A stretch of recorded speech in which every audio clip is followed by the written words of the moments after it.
नमस्ते सबैजनालाई। आज चाहिँ हामीले एउटा अनयुज साडीबाट कसरी ड्रेस बनाउन सक्छौँ भन्ने भिडियो लिएर आएका छौँ।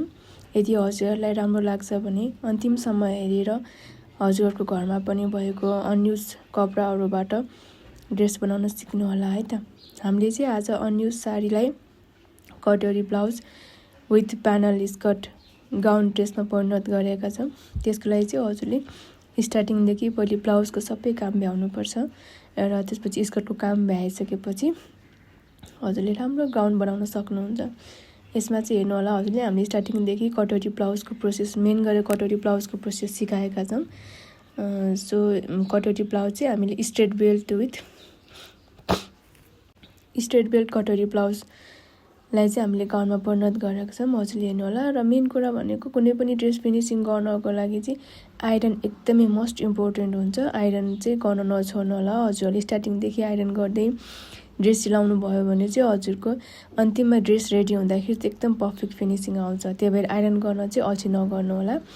अनि स्टेप बाई स्टेप बिस्तारै हजुरले आफ्नो ड्रेस बनाउनु होला, कुनै पनि हतार नगर्नु होला है त।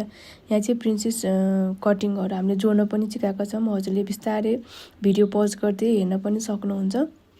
र आइकप कटोरी ब्लाउज भएको भएर आइकप युज गर्नुपर्ने हुन्छ। आइकपलाई कसरी हामीले सेट गर्ने र आइकप सेट गर्नको लागि सुरुमा कपडा कसरी रेडी गर्ने भन्ने कुरा सबै हामीले यो भिडियोमा देखाएका छौँ। सो हजुरहरू पनि इन्ट्रेस्टेड हुनुहुन्छ भने चाहिँ हेरेर सिक्नु होला र आफ्नो अनयुज साडीहरू अनयुज फ्याब्रिकबाट यस्तै ड्रेस बनाएर प्लिज कमेन्टमा पोस्ट गर्नु होला है त। हेर्नुहोस्, यो आइकप चाहिँ हामीले यसरी सेट गर्नुपर्छ। त्यसको लागि सुरुमा हजुरले कपडा रेडी गर्नुपर्छ। आइकपलाई कभर गर्नको लागि भिडियोमा देखाएको छु हामीले। हेर्नुहोस् त, पिनहरू पनि एकदम मोस्ट चाहिन्छ। एउटा फेसन डिजाइनरलाई पिन आइरन एकदमै मोस्ट इम्पोर्टेन्ट कुरा हो है। सो यसरी पिन लगाइसकेपछि हजुरले आइकपलाई हल्का टच गर्दै कपडासँग जोड्नुपर्छ सुरुमा। अनि जोड्नु भइसकेपछि यसको भित्री पार्ट पनि हुन्छ। भित्री पार्टलाई पनि यसरी सेट गरिसकेपछि हजुरले कभर गर्नुपर्ने हुन्छ है त। हजुरले हेर्दै गर्नु होला। अनि सकेसम्म आइकप कभर गर्नु भएपछि साइडको कपडा चाहिँ हाफ इन्च जति चाहिँ बाँकी राख्नु होला। हाफ इन्च जति बाँकी राखेर त्यसलाई सबै काट्नुपर्ने हुन्छ। हेर्नु त, भित्री कपडाले पनि यसरी सेट गराइसकेका छौँ हामीले। र हजुरले भित्री कपडा सेट गर्दाखेरि चाहिँ आइकपको छेउछेउमा स्टिच गर्नुपर्छ।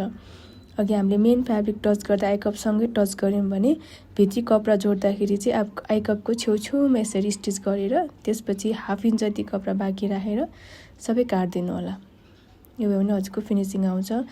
र त्यसपछि अन्डर बस्ट साइडतिर हजुरले इन्टरलक गर्नुपर्छ भने अप बस्ट साइडतिर चाहिँ हजुरले पाइपिङ हाल्नुपर्छ। यति गर्नु भइसकेपछि स्कर्टसँग जोड्नुपर्छ। यो पार्ट चाहिँ यसमा छैन। हामीले एकैचोटि हजुरलाई इन्डिङ फिनिसिङ कस्तो आयो त यो ड्रेसको भनेर देखाएका छौँ। हजुरले हेरेर इन्जोय गर्नु होला है त। हजुरहरूले केही कुरा बुझ्नु भएन भने प्लिज कमेन्ट बक्समा कमेन्ट गर्नु होला। म एकदम प्रयास गर्नेछु त्यसको पनि भिडियो बनाउनको लागि। सो अब हजुरहरू पनि क्रिएटिभ हुनु होला र आफ्नो अनयुज साडीबाट यस्तै राम्रो ड्रेस बनाएर कमेन्ट गर्नु होला मलाई है त। बेस्ट विसेस सबैजनालाई and thank you so much for watching this video.